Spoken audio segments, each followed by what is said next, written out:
আমরা দাবি জানাচ্ছি যেন প্রশাসন এই তদন্তটা দ্রুত গতিতে করে এবং এটার আপডেট শিক্ষার্থীদের সামনে আনে। আমরা আজকে আমাদের বিশ্ববিদ্যালয়ের প্রক্টর স্যারের সাথে দেখা করতে এসেছিলাম এবং একটা স্মারকলিপি দিতে এসেছিলাম।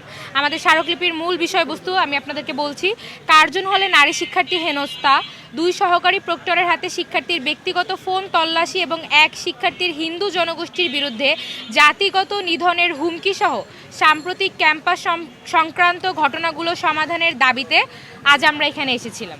বন্ধুগণ, আপনারা জানেন যে সাম্প্রতিক সময়ে 3টি তদন্ত কমিশন ঢাকা বিশ্ববিদ্যালয় প্রশাসন গঠন করেছে।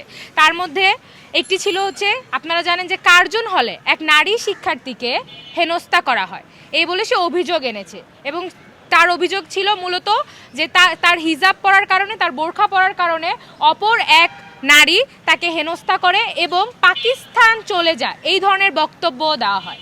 এটার বিষয়ে আমরা এই ঘটনার অভিযোগের প্রেক্ষিতে আমরা এই ধরনের অভিযোগের তীব্র নিন্দা এবং প্রতিবাদ জানাই এবং আমরা প্রশাসনকে কাছে দাবি জানিয়েছিলাম যেন অতি দ্রুত তদন্ত কমিশন গঠন করে এর বিচার করা হয় এবং সিসিটিভি ফুটেজ চেক করা হয়। কিন্তু এই ঘটনার প্রায় 1 সপ্তাহের বেশি সময় পার হয়ে গেছে, এখনও আমরা জানি না যে তদন্ত কমিটি গঠন করা হলো তার আপডেট কি।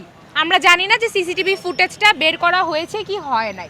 আজকে প্রক্টর স্যারের সাথে কথা বলে আমরা জানতে পারলাম যে এমন কোনো ধরনের সিসিটিভি ফুটেজ, প্রমাণ বা প্রত্যক্ষদর্শী এখন পর্যন্ত পাওয়া যায়নি।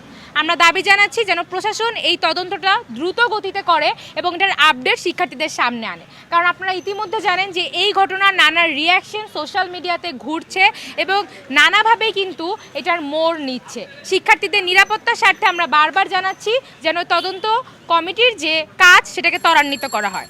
আরও একদিকে আমরা বলতে চাই যে ফিজিক্স ডিপার্টমেন্টের এক শিক্ষার্থী কিছুদিন আগেই সোশ্যাল মিডিয়াতে হিন্দু জাতিগোষ্ঠীর মানুষকে, হিন্দু ধর্মাবলম্বী মানুষজনদেরকে নিধনের একটা এক্সট্রিম বক্তব্য, আপনারা জানেন সবাই টিএমডি নামে পরিচিত, সেই বক্তব্য সে দেয় এবং এটার অভিযোগ যখন জগন্নাথ হলের শিক্ষার্থীরা নিয়ে আসে তখন সেই অভিযোগের প্রেক্ষিতে একটা তদন্ত কমিটি গঠন করা হয়। আমরা এখনও জানি না যে এই কাজের তদন্ত কতদূর এগিয়েছে।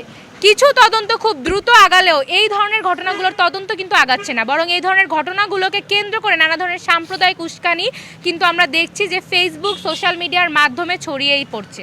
সুতরাং বিপ্লবী ছাত্রমৈত্রী ঢাকা বিশ্ববিদ্যালয় শাখা আজ প্রক্টরের কাছে যায় এবং তাদের কাছে দাবি জানায় যেন এই তদন্ত কমিটির কাজ কতদূর এগিয়েছে সেটা যেন সবার সামনে তারা আনে এবং প্রেস কনফারেন্স করে ঢাকা বিশ্ববিদ্যালয়ের শিক্ষার্থীরা এবং যারা এই ঘটনাকে ফলো করছে সবাইকে জানানো হয়।